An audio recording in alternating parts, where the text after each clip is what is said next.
I found this article. I guess this is the person who wrote it, and they wrote it in 2012.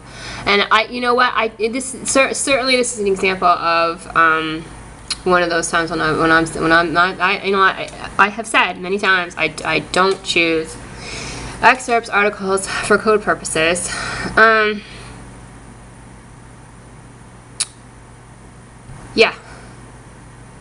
Yeah, and then I don't know if I should talk about this. This is, I saw this ad like years ago. They're kind of, it's really just kind of, another example of the way the corruption of the pharmaceutical industry, and much of the corruption of just kind of like the medical establishment as far as women's issues are concerned, led to an ad like this. Here she's the wind-up doll. But then you can make this huge leap in status if you take this drug for whatever they're trying to tell you your mental illness is.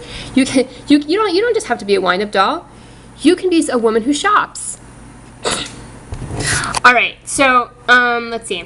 Bureaucrats risk national security breaches. This is from 2012. Alan W. Dulles, former director of the Central Intelligence Agency, CIA, wrote in The Craft of Intelligence, "Sex and hard-headed intelligence operations rarely mix well. Perhaps the boys at the Pentagon need a refresher course." This past week, the Pentagon's Missile Defense Agency warned its staff not to view porn on U.S. government computers. The Pentagon also released a report on April's Secret Service Colombian scandal. The two are connected. In April, I said the Colombian scandal exposed a national security problem, the epidemic of U.S. government employees viewing porn, child porn, on government networks. I suggested readers type Transportation Security Administration, U.S. State Department, Pentagon, Immigration and Customs Enforcement, and child porn into Google's search field to understand the scope. I neglected to include Missile Defense Agency.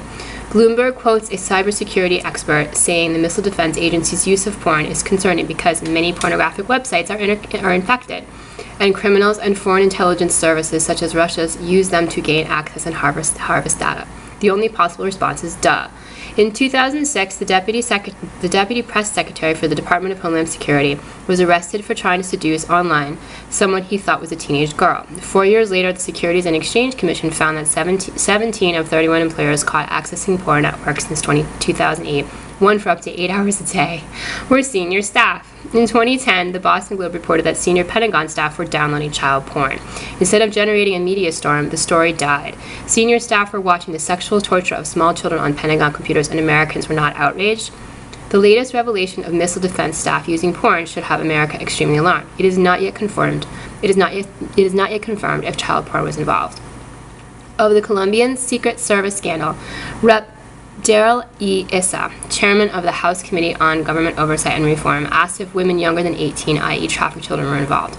Mr. Issa must demand to know the same of the Missile Defense Agency. In his book, Dulles said real intelligence work is unlike that portrayed by Hollywood's James Bond spies.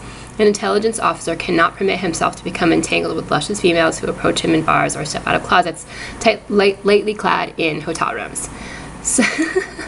Such lures might have been sent, and really, see, and everybody knows that, right?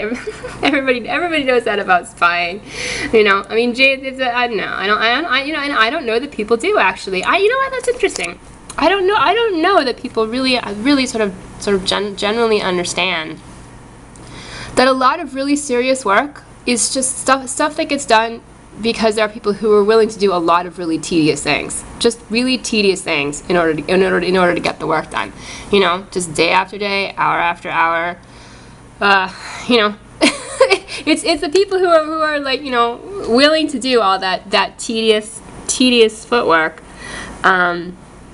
that do end up doing things that are really seriously worthwhile. I mean, yeah, some of it can be exciting, like when you actually find things, are able to prove things, when you kind of you have moments of it being exciting in one way or another, like when you've been following a lead for a while and then you're like, oh yeah, I got it, I found it, that sort of thing. But really, you have to do it. And I know people have read some of my videos, have like watched my videos, commented on them, being like, well, this is boring. Well, yeah, it's boring for me too, but it's extremely important. Like, this stuff is really important, Such lures might have been sent by the opposition to compromise or trap him. Dulles explained this was a favorite sort of Soviet, now Russian spies, the favorite tactic of Soviet, now Russian spies.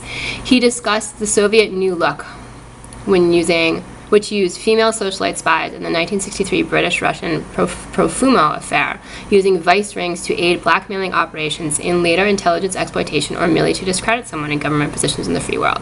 America's most professional security officials, from the Secret Service to the Missile Defense Agency, seem eager to discredit themselves. Russians must be celebrating. During the Cold War, they had to train and deploy real female agents. Today, Americans come freely to honeypots directly from the Pentagon's missile defense system. How does this relate to President Obama's leadership problem? The Columbia scandal was the president's wake-up call. The White House needed to order an in-depth and urgent investigation into porn, child porn, and prostitution in all government agencies. Mr. Obama did no such thing. Now America's Missile Defense Agency may be exposing the core of our national security. So grave and unpatriotic is this violation, it might border on treason. Yet Mr. Obama remains unconcerned. Members of Congress are so alarmed by the president's behavior that they recently passed an amendment preventing the administration from sharing missile defense technology with Russia. The Missile Defense Agency may have done so already. Thomas Jefferson once said he feared for his country when he reflected that God was just. I, too, fear for my country. No one is home in the Obama White House. I've said so. Haven't I said so? I've said he's totally unaware almost all of the time. No one is home in the Obama White House, and the Russians know this. Alan Dulles must be rolling in his grave. Americans should be extremely concerned. She is Lori. Lori Handrahan is a professor at American University School of International Service. So I'll tell you, my feeling about Edward Snowden for a while is that probably Russia just considers him something of a spy, and he's not really actually safe there. And if the United States is willing to be reasonable about him, eventually I think he'll be safer here. Or in, because I think he could just kind of disappear. I think once Russia tires of him, or feels that it's going to be just too difficult to deal with him or to have him around, they could just kill him. And I think probably Russia took him because the Soviet Union had such a serious and deserved reputation for being so oppressive about human rights abuses for such a long time. It was more strategic than anything else.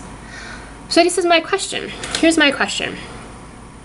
If watching child porn, or any sort of porn on the internet, lends to results in people getting their computers infected, and then you have the U.S. government spying on individual citizens for no reason, doesn't that mean that all of the computers on which the government agencies are using to spy on their own citizens are now just entry points into those agencies?